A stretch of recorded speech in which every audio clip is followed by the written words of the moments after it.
Today I will be telling you about Tinkerfest. The Museum of Discovery in Little Rock. We got up early in the morning and decided that we're going to go to Tinkerfest.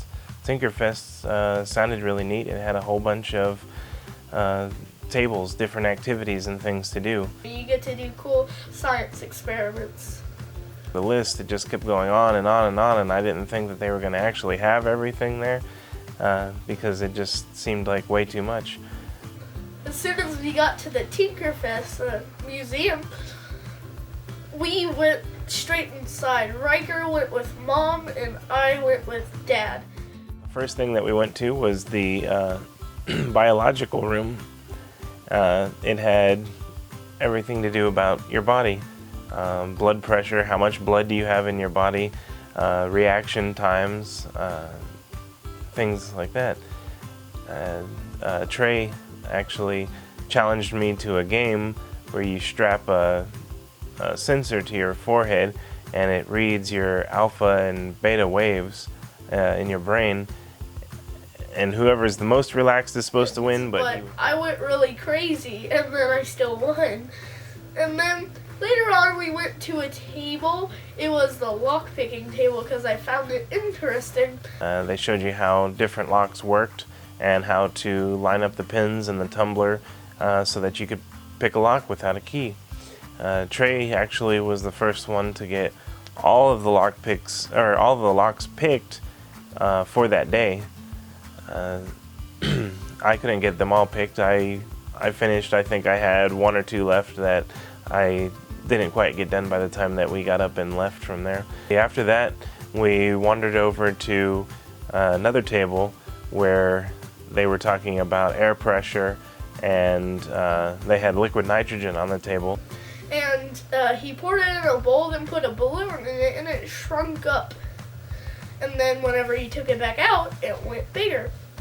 So then the next table next to that, the guy, he had this vacuum where he sucked out all the air. He had a balloon and a marshmallow. Both of them had air in it. And then he put the balloon in first, and then he sucked all the air out of it, and then the balloon started getting bigger. And then he put the marshmallow in there, and then the marshmallow started getting bigger and bigger and bigger until it shriveled up into a tiny little marshmallow. Or because it has holes in it, so the holes don't fill up or anything, so it crunches down on itself. Later, we went to this Pac-Man 2-player thing where you have to wear this little metal thing on your hand, and then you press buttons. Dad went up and down, and I went left and right. We ate a lot of ghosts, but we lost pretty quickly on that. I think we didn't even finish the first level. After that, we decided to go downstairs. Downstairs, we went into the tornado room. The tornado room just had, it's like a simulation of what it'd be like if a tornado came over the top of your house. It's not that scary. And then we went outside. They had even more tables outside. They had a catapult and trebuchet table where you could fire a trebuchet. You could build a small catapult out of clip pins and a spoon. And they also had a little rocket thing, I don't know what to call it, that was made out of a chopstick, a bouncy ball, and a straw. When stacked on top of each other, you dropped it down to the ground and the straw would go flying up in the air.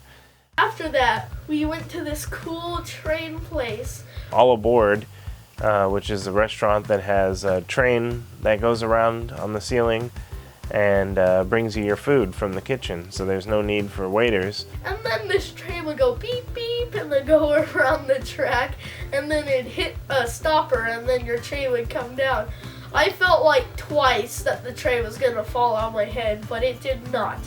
Other than that, we had a nice day.